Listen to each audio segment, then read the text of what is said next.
She get her own, she make her way.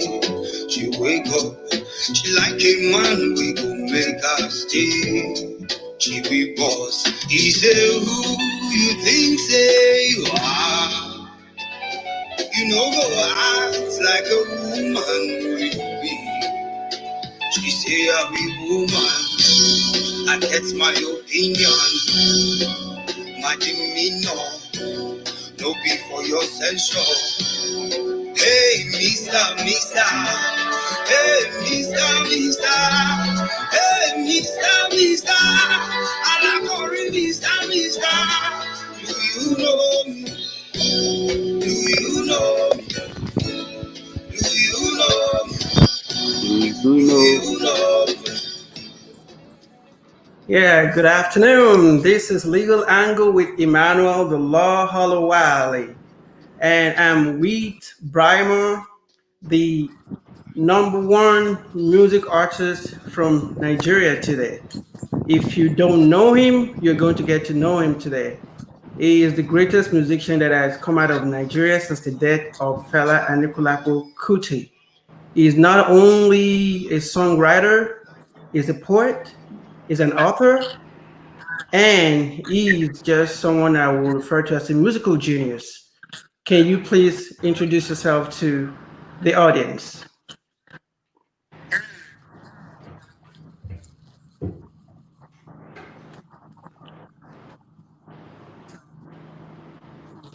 Can you hear me? Hi, everyone. Yes. My name is Brymo. I can hear you clearly. Yes. Welcome to Legal Angle. Thank you for having me on this show. And I'm looking forward to sharing thoughts and ideas with you. Oh, great. You've had a sizable body of work. Within the last 10 years alone, you have released nothing less than 7 albums, and you've got several singles which didn't, some of those singles didn't even make it to the album. And it seems we're having technical difficulty. Can you still hear me? Okay. How did all this started? What is the genesis of Brymo, the artist?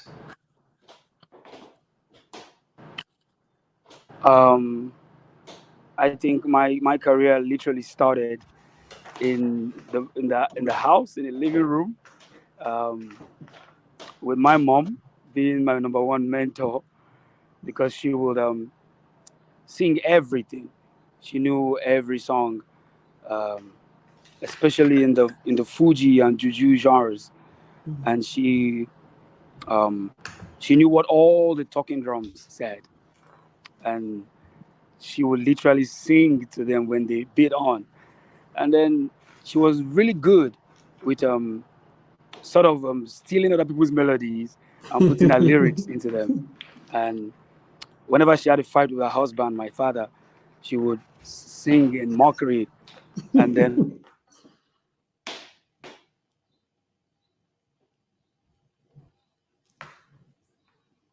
whenever they were getting along, you hear me? Yeah, I can hear you now. So whenever they would get along, she would sing his praise. And I think I learned my first basic songwriting lessons from her, and also singing. I think these days I like to feel like when I couldn't find anybody to sound like, my first album I was told I sounded like R. Kelly.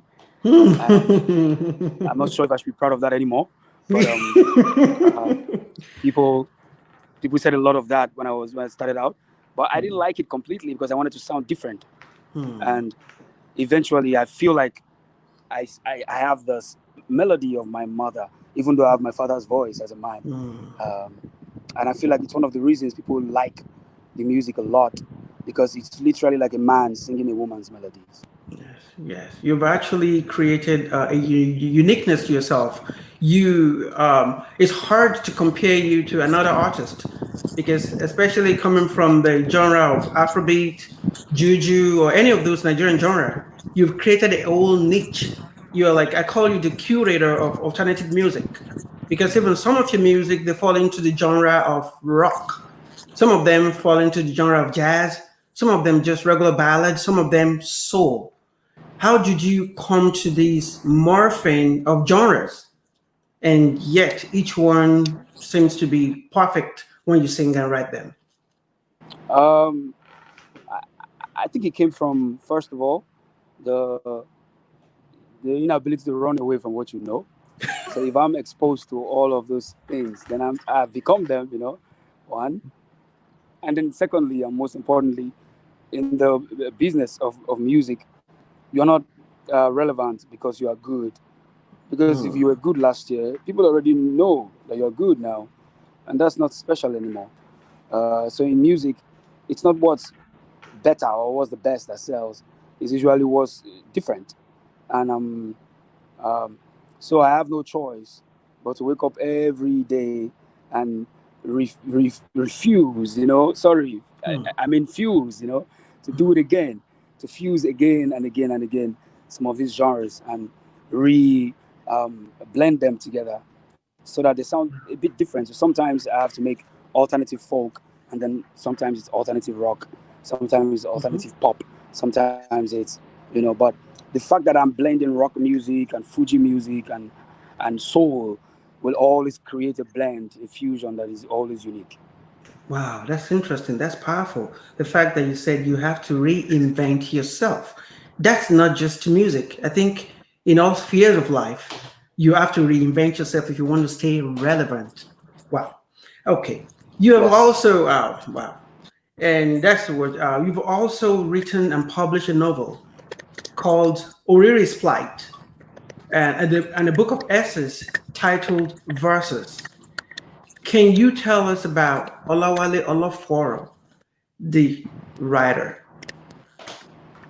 um, I think the writer actually started out even before the singer, but I I wasn't sure if I could write 10,000 words to make a book 10 years ago, so I would write prose and short stories and poems, and I but writing a song summarized pretty much everything in less than 50 lines. Hmm. But writing a book, you now have to dig in and expand and take the reader into a journey that could get you into thousands and thousands of words. So that was a bit too far fetched for me at first. But after making music for over 10 years, I started asking myself, why not, explore these other angles of your talent, something you've been doing in private for so long. So I dared myself to finish the Oriri's Plight. And even when I was done and I couldn't get my publishers to move quickly, I said, I am publishing anyway. Uh, Wow. those who read and find typos and find errors, they're going to have to deal with it. I am publishing this book right now. I have to start. And then that was how we started. And if you take a closer look, when you read verses, um, it's way better edited because now I know my timeline. Now I know when to tell the editors, you can start now. I'm releasing in 3 months or something. So yeah, it's amazing, and I'm glad that I'm able to explore that corner of my talent. Hmm. Oh, that's great. Let's talk about Oriri's Plight. That was the first book that I personally read in 2019. And I wrote a review. Woo! Yeah, it was my first book of the year in 2019. And I wrote a review about it because all throughout the year, all throughout 2019, I decided I was going to read at least a book a month and review it and tell the people who are following me what book it is. When I picked up the book, I couldn't put it down because it took us back to pre-colonial Africa. And then you add these protagonists who is sexually fluid, and you have these strong women who did not defer to men. You have at least two of them there. You had Kiki and you have got Huyi. Talking about this protagonist itself and its sexuality, knowing that Nigeria is a very societal, conservative society when it comes to sexuality. It doesn't mean how did you? What gives you that confidence to? Push that envelope to come up with a Um, literature like that is way ahead of its time. well, I wanted to paint a picture of of an everlasting, eternal, of the eternal nature of reality. Nothing is truly different from then to now. We are just fooled by existence and nature because of the invention of new machines and new equipment, faster equipment, to make us think that things have changed. Um, Not necessarily. Today, it's possible for you to meet someone online and start a relationship, but for you to truly fall in love with them, you're going to have to spend quality time with them, right? Exactly. Just like it was, just Hmm. like it was before. So nothing really changes. So I like to think that Africa, like everywhere else in the world, contains everything that is everywhere, and uh, saying that we are a conservative society is hypocrisy, because we do everything that people do everywhere. Even though we do not have a porn industry, we are some of the highest patrons of porn sites in the world. Hmm. Uh, it has been said that one time Durex said that Nigerian women are the highest purchasers of condoms in the world, and Hmm. so what's conservative about that? And we have all sorts of sexualities here. We have police shutting down gay parties and arresting homosexuals because it's not allowed, but they're still here with us. So Exactly. I believe that it has always been there, and Oriri was on an adventure, a learner, and he went from places to places and learned a lot of things. And because he was the most learned man on the continent, automatically he had the right to become the ruler of the most advanced town on Nubian continent. And I'm glad you mentioned pre-colonial, because for me the book ended just at the arrival of before the slave trade started. And Yes. when the sequel finally comes, it will be about Oriri um, finally having to face the fact that just when he was going to colonize his continent and put everybody together, a more attractive offering came along, and the people were like, "Whoa, okay, this one fine pass you. See, he get Hmm. gun, he gets lantern, he come Hmm. in ship, and Hmm. naturally, like we have always done, the people will follow the new, New most trend. attractive light, and we Hmm. really will suffer for it." Yeah, Wow. and yeah. So for Ah, me, wow. it's like a pointer to what we were doing before the arrival of the slave traders, and uh, the sequel will contain the part we played to make everything what it was. I can't wait to read the sequel to that. And another theme in that novel, the way I describe the book, I describe it as one within the class of Jonathan Swift's Gulliver's Travel or D.O. Fagunwa's Obujuode Ninu Igbo Rumale. That is the way I see Oriri's plight and where it falls when it comes to literature in my own in my own view. Then in the same book, Thank you. you add the theme of these strong women are fighting against patriarchy.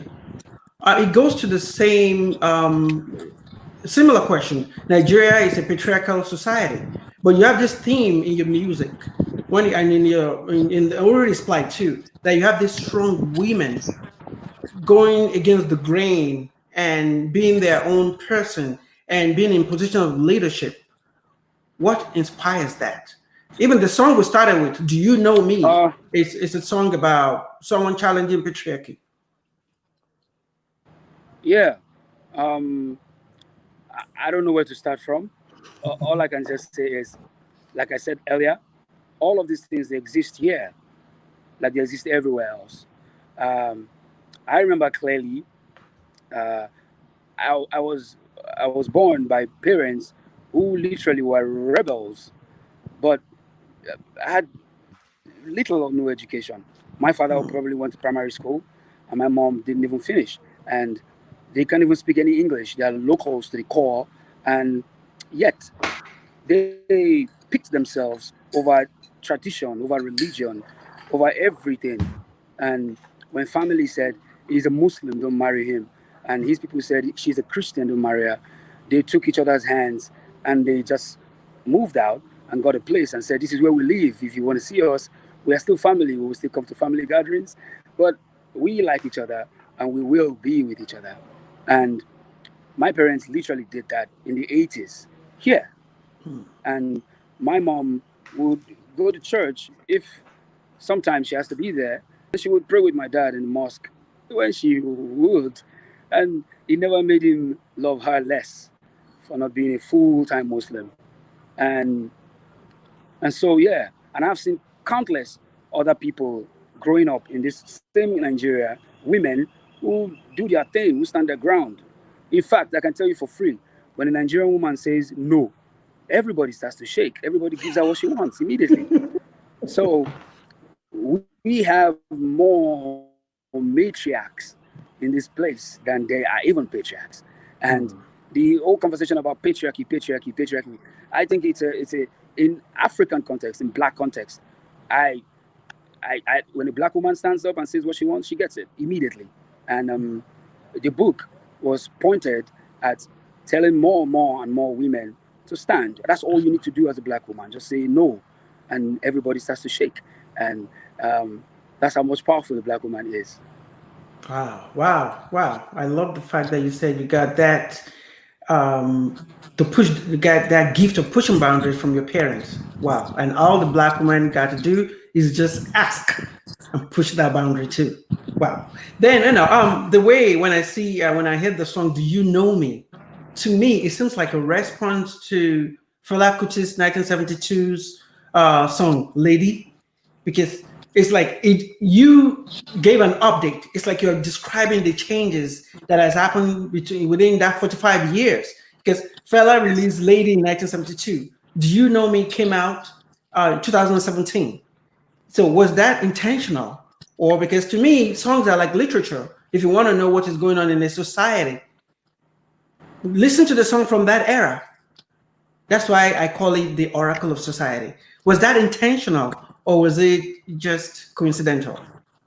It was very very intentional. Um, when I listened to Fela's Lady, I couldn't decide if he agreed with her demeanor or not. And Hmm. I decided that I will say that she has a stance, and whoever doesn't care can hang. And I truly wanted to update her, and that today she will not just tell you, "Don't call me lady." She will ask you, "Do you know who the fuck I am?" And Yes. um, so yeah, it was intentional to Wow. update that lady now has connection everywhere from Lisbon to Joburg. Don't mess with lady, you know what I'm saying? So Wow, yeah, wow. yeah. Yeah, no, I made that connection. I went back, I listened to Lady, and I listened to Do You Know? I'm like, this seems to be a response to Lady. Okay. Now, you write all your songs, and they are all replete with creative use of words and phrases, and you use coded language, like a sage. What is the source of this age defying wisdom? Because sometimes I listen to your music and I know how old you are. I'm just like, how did this come out of this young soul that seems so old beyond generations? I I must confess, I feel like it's from say um, people who raised me, especially because my father was very into visiting grandparents. So no matter what I would do, he would make sure that I visit my grandparents, and I think they played a big role in how I see things. And most importantly, my father, he was he is he's uh, he's always seeking stability. He would rather be in a place for 50 years than cause a ruckus because he wants to move a step forward. He'd rather just be in one place and maintain peace um, than cause chaos for progress. So he taught me that. But my mom always wanted radical changes and radical progresses, and she wants to learn something new today and start practicing it today. A new trade, a new lingua, a new dance. She was very versatile, and Hmm. I think so. I got half from here and half from there, and my father during a fight, he will clearly and nicely bring out the truth from both parties and point out everybody's fault, and then point out the fact that this is not about blame, this is about Hmm. resolutions, and then Hmm. he will point out the resolution that's best for the moment, and it will just be perfect. And I used to hate him for it, because I thought it should have just made billions instead of settling everybody's fights. And uh, and then he told me, he said, "Well, when you grow up, you go out and make billions. That's what you want. That's not what I want." And and today, all I have to pursue my billions, those same wisdom, that same uh, interesting take on life that he has, and now put it in my music to clearly explain things, even without saying too much, even without explaining them really. And yeah, so I think he has a role to play. And then also, I don't know, providence, destiny, life. Maybe this is just my role. Because your songs are, I call them intellectual music, is not for everybody. A lot of people can listen to it. Most people might not get the meaning. And sometimes you listen to it, you get one meaning today, you go back, listen to it again, you get another meaning, but still, you still derive some meaning to it. Yes. What made you transition from popular music, which we call pop, Yeah. to alternative music, intellectual music, knowing that pop music is just like watching movies, and alternative music or intellectual Yeah. music is just like reading books. More people watch movies Yeah. than read books. But yeah, what made you transition to that? Uh, I knew that it was a guaranteed sale because most people didn't do that here, and the elite music listeners in Nigeria, they depend on the foreign market for literally everything uh, that surpasses pop. So Nigerian pop music has taken its place in this market uh, deservedly, and I thought it was time to create the yang for it, the um, other side that will create a true balance for the music industry, and that is the alternative side of the industry, a part of the industry that also seeks to sell records, that also seeks to sell out concerts, but seeks to do it by providing true value, true content for the person who is dipping hands in their pockets to stream and pay for those tickets. So that's really what I think alternative is. It's also sellable. It also has popular appeal, but it seeks to to toe the righteous path to success, something that is uh, popular to be impossible, and yet it seeks to do it. That's alternative, but it's still pop. It's still acceptable publicly. So therefore, the alternative artist is not a pastor, neither is he an imam, neither is he a herbalist or a spiritualist of any kind. He's just a deep thinking celeb who decides that, you know what, I want to give value. I want to think my way through every song before writing and singing them. So when people listen, you can help them reflect too. And then they can gain a moment or two of reflection from the music. And then I would have been deserved of my pay. So um, that was the plan. And I knew that it was possible because I was breaking out of the pop scene to Yes. venture into that side. And people already knew me from the pop scene, and they cannot say they don't know me anymore. All I had to do was channel my my talent differently, and I still will have their support. And it has worked like magic, and it's amazing indeed. It is amazing indeed. What I also know, the difference between us, between you and most popular artists from Nigeria is not just in the lyrical content. It's also in the performance content. You watch your live show, your live album. It's like a studio recorded album. And when you have most of these popular artists, they mime to their own songs on the stage. So there is this originality to your heart that is not common among pop musicians. Do you think you will have been able to achieve this ingenuity if you had stayed with your first record label, Chocolate City? Yeah, I would have, but in that time, I think it was seemed to be impossible to be able to get on stage every time and not mime and have a band with you every single time.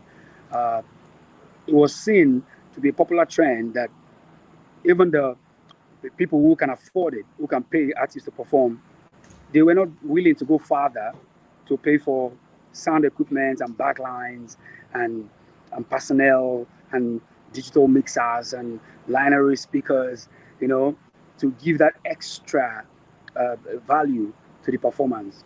You know, it was believed, it was seen that way in 2012, 2013, and I believe that it could be different. You know, I believe that it could be changed, and I could really get on stage every time I have a band with me. And even though the label didn't believe it then, um, everybody believes it now. Believe me, everything is different in the Nigerian music space today. All that is left is just the business. Is making sure that every single person in Nigeria pays, and there's an exchange of services between the artist and the fans. So far, artists are doing a great job putting out content, and over half of the population of music listeners are still downloading for free. And uh, piracy is still at large. These are the basic problems we still have. So aside from those, the music is vibrant. The artists are coming through. In fact, more and more and more artists are performing live than before. So a lot has changed in the last 8 years, and yeah, we are looking for more. We are looking for more money bags, more gatekeepers to become interested in the business, and to help curb some of the things, you know, hindering us from making true success out of our music. Because in the end, artists get bad reputation when they have to uh, align with a certain caliber of people to make a living. And while it's easy for everybody to say artists are friends with so and so fraudster, artists are friends with so and so money launderers, so and so corrupt politicians, well, there's still piracy at large. They are not selling records, and they are famous as hell. And when you see them walk on your street without a car, you laugh at them and say, "Look at how famous he is. He spent all his money on women or drugs." But truth is, Nigerian artists have never really made as much killing as we should from our music, especially locally. And I am looking forward to a future where a lot of our problems, those problems are put to the table and smashed and solved. You know. Wow. I think invariably what you're saying is from what you just said, because if an artist is walking on the street and people are laughing at him or her, what they don't realize is that they are the one that stole from that artist. Because every time you download a music for free or a pirate copy, you're stealing from an artist. So the society is responsible for a broke artist. And now let's talk about the some of the Absolutely. mess. Yes, yeah, yes, because it's like the society is the one stealing from that artist, and yet the society will be the one to blame that artist for being poor. So let's talk about the contract between recording labels and an artist. Easy do you, because you know, I think you went through your own situation with your record label. Was it at the time, did you think, because do you think that the contract they gave you at the time you started, was it reviewed by a lawyer, or you just took it because you just wanted to get signed?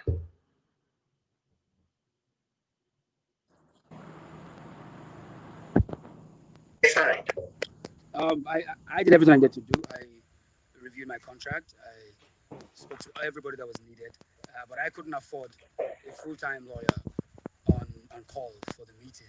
But I spoke with lawyers, two separate lawyers, reviewed my contract, and uh, the issue was not the contract itself; it was in the execution. It Okay. was more and more difficult to get the label to play its part. And pause, please. At this point, I will have to beg you to please let me go. Not only is it dark out here, but I'm running out of charge and everything.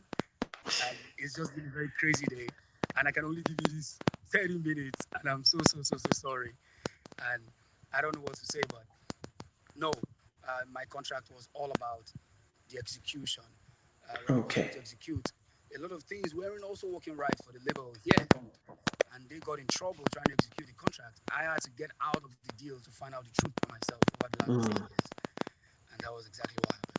Okay, and that is the legal angle of your career. And before you go, hopefully we'll do this again soon. I want the world, whoever is listening, to know about your most recent album, Yellow. That album is loaded with great songs. Um,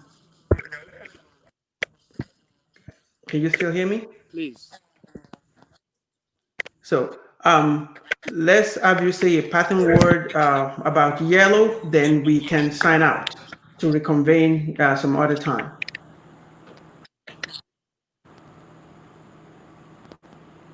Hello? Yeah, hello? Can you hear I'm me? ready. Yeah, man, I can Yes. hear you. Yeah, I said we'll have to do this again, but before we sign out, I would like you to say something about Yellow, the album, which to me is the greatest album in the world right now. Yes. Thank you. um, yeah, for Yellow, I would say crazy, crazy, crazy roller coaster getting to that piece of album, and but it was all fun. It was one adventure after the other. I met a lot of new people.